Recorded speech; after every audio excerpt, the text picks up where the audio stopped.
Kada 5 buwan, ENDO o end of contract na ang marami sa ating mga obrero. Kinakailangan na ang paghahanap ng bagong mapagkakakitaan ng mga hindi muling kukunin bilang empleyado ng kumpanyang pinagtatrabahuan. Mula raw nang maisabatas ang Republic Act 6715 o mas kilala bilang Herrera Law, mas dumami na ang kumukuha ng serbisyo ng empleyadong matapos ang ilang buwan ay mag-i-endo. Ito ba ay may katotohanan? Ang ganitong kalakaran ba sa sektor ng paggawa ay umaangkop sa ating pangangailangan?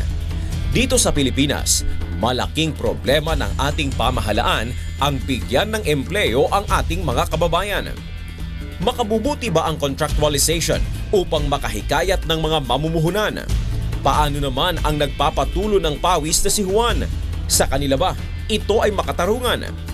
Bakit hindi maaaring gawing regular ang mga empleyadong magaling naman sa kanilang trabaho? Bakit kinakailangang bigyan agad ng katapusan ang hanap buhay na papasukan bago pa man ito masimulan? Bakit nga ba ganyan? May bentahe ang job contractualization, subalit ang tanong ng mga empleyadong pa-endo-endo, wala na bang maaaring magawang paraan upang ang marami sa ating Pilipino ay magkaroon ng regular na trabaho hanggang sila'y maging lola at lolo?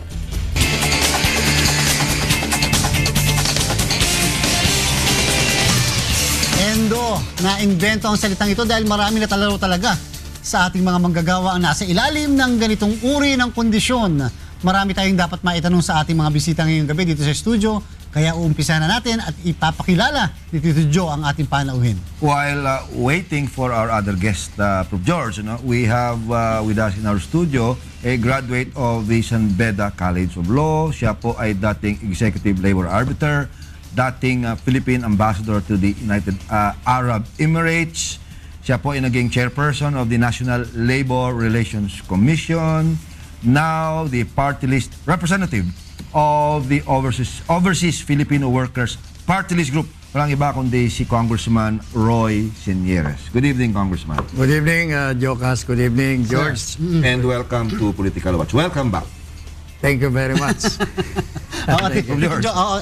Napaka-controversial kasi nitong ating topic. Walang masyadong nagtatalakay nito, pero mas maganda dahil ito yung silent na kondisyon, pero napakadami na apektuhan. Sir, yung endo na tinatawag, 5 buwan kang pagtatrabahuhin, bakit tinatanggap ito sa ating lipunan? Bakit yung madaming tumatahimik, hindi kahit yung Department of Labor natin hindi nagsasalita? Kahit sa ating Kongreso, mukhang walang tumututol dito sa tinatawag na endo-endo na to.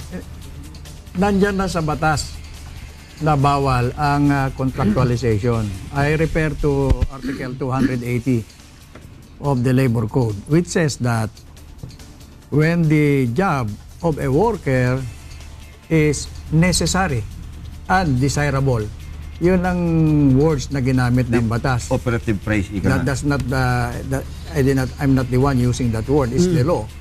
When the job of the worker is necessary and desirable to the business of the employer, the worker should be considered as regular. Question: is the job of a sales girl in a shopping mall necessary and desirable to the business of the shopping mall? Siyempre, yes. Is the job of a waitress in a restaurant necessary and desirable to the business of the owner of the restaurant? Of course it is, but notwithstanding this very clear provision of the law, maraming mga businesses all over the country na hindi tumutupad sa batas. Now, doon sa katanungan ninyo, George, my idol, and so far as election law is concerned, ang Constitution nagsasabi din ng security of tenure.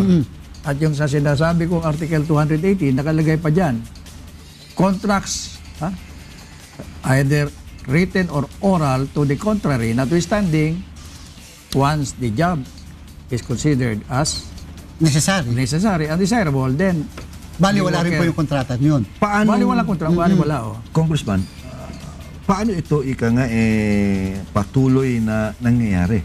Na despite the fact na sinabi mo nga, it's against the law and even could be violative of the Constitution. Ang Labor Code, 40 years old na. because it was passed into law through a presidential decree in 1974. O the 2014 na tayo ngayon, if my arithmetic is right, it's already 40 years old. Now, to be more responsive to your question, bakit hindi ito pinaiiral? Bakit hindi ito ini-implement? I'm sure the Secretary of Labor and the Department of Labor know very well that there is such a law, but nobody is implementing it. Why? Because I think it is due to politics. When a presidential candidate campaigns, any one of them, itong mga owners of big businesses which practices contractualization, ay mga big donors ito eh. Yun yung mga sumusuporta sa politiko. Ito ang sumusuporta. Ito ang nagpapahiram ng mga helicopter sa mga senatorial candidate, congressional candidate, presidential candidate, at lahat ng mga candidates na yan, binibigyan yan eh. And so therefore, kapag nanalo na yan, either one of them, the winner din itong mga kings of contractualization. Ang sabi nga ni F. Sionil Jose, ang national artist of literature, Still alive.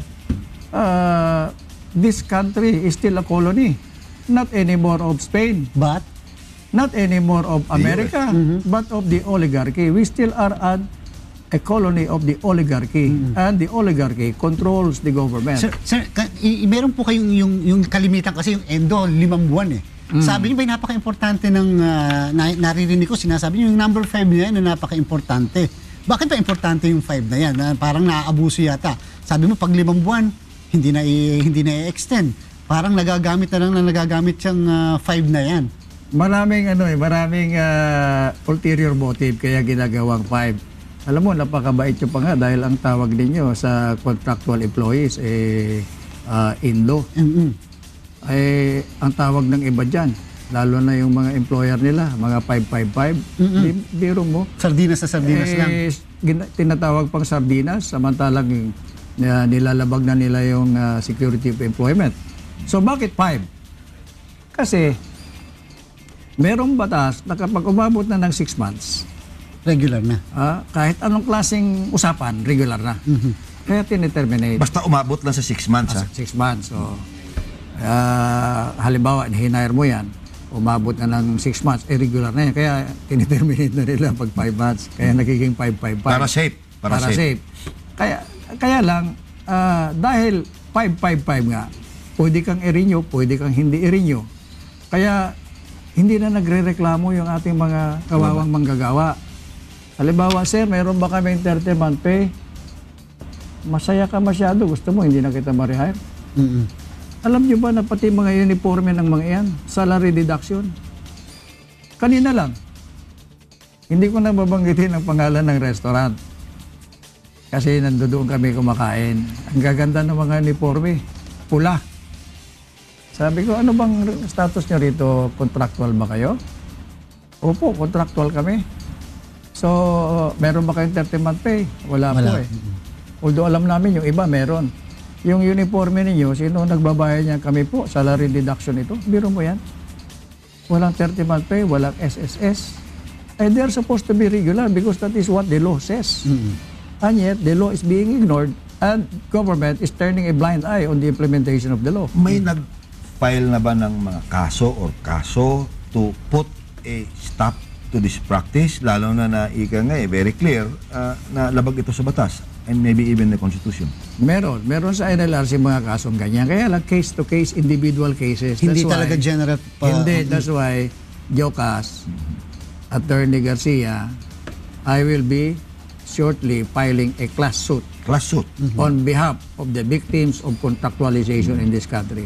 You know, one of the reasons why the gap between the rich and the poor in this country continues to widen, it is because of contractualization.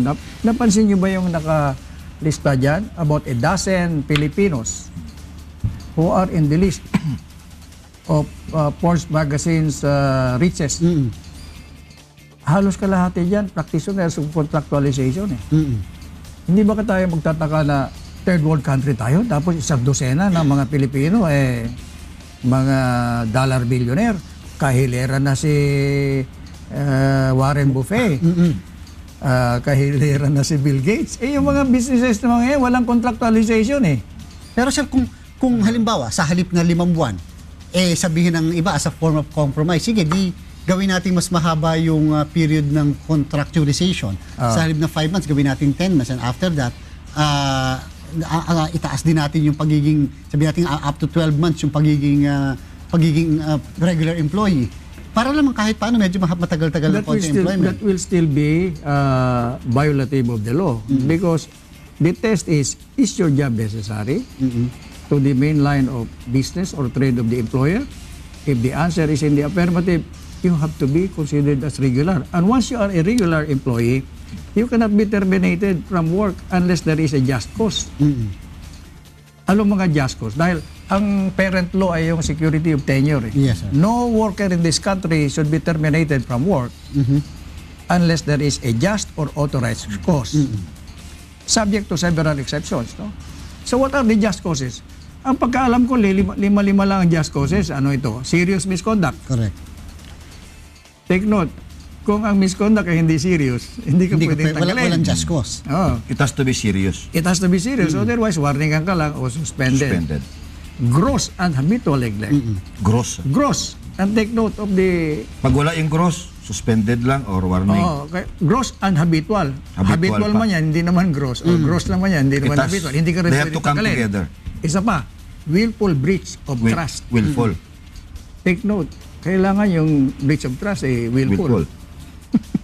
So, mahirap magtanggal ng isang manggagawa. But the question is, bakit tinatanggal ang mga manggagawa sa mga malls, sa mga chain of restaurants? Bakit tinatanggal sila na parang left and right? Akala mo nag-chop off ng ulo ng chicken eh. Kailan ba ito, Congressman, ika nga naging uso? Yung contractualization. At bakit? What led to it? More or less, anong period talaga ito parang naging Alam mo, ang panimula nito, itong kabo system sa pier. May mga kabo, may mga kargador, kinokontrata yung mga cargo, yung hindi pa nagkaroon ng mga container noon. So, ali kayo rito. Tayo mag-load at saka unload ng mga kargada sa pier. May kabo roon. And so, the ship owner will claim na hindi ko kayo empleyado ha. Empleyado kayo ng kabo. para kung sakali may nangyari. Oo. At saka yung kabo naman ang binibigyan ng pera. Kaya bahala na yung kabo kung magkano ibigay niya doon sa mga nagsasakripisyo na Bumubuhat. kargador. Ay ngayon medyo nag-spill over itong kabo system na ito dito sa mga malls. This started when this now giant malls started. Pero sir, hindi ba kung sa part naman po ng mga employers, di ba gustuhin man nila na ipagkaloob yung regularization, hindi ba lalong-lalo na sa service sector katulad ng mga malls, kinakailangan din na medyo nagbabago-bago ka kasi kapag ka medyo lalo na kapag ka sales lady, kinakailangan medyo pabago-bago din ang nagbabantay diyan sa bawat section. Di ba dapat din bibigyan din natin sila ng greater discretion naman na makapamili ng kanilang mga empleyado? Kung walang batas. May batas eh. So, i-amend muna nila yung batas. Bakit yung labor movement, yung labor sector, tatanong ko rin po ito sa ating magiging panauhin pang isa pa mamaya, bakit yung labor sector, yung movement, walang masyado tayong naririnig sa kanila? Yan po isasagutin ni Congressman Sienieres after we pause for a short break. Diyan lamang po kayo. Magbabalik ang Political Watch!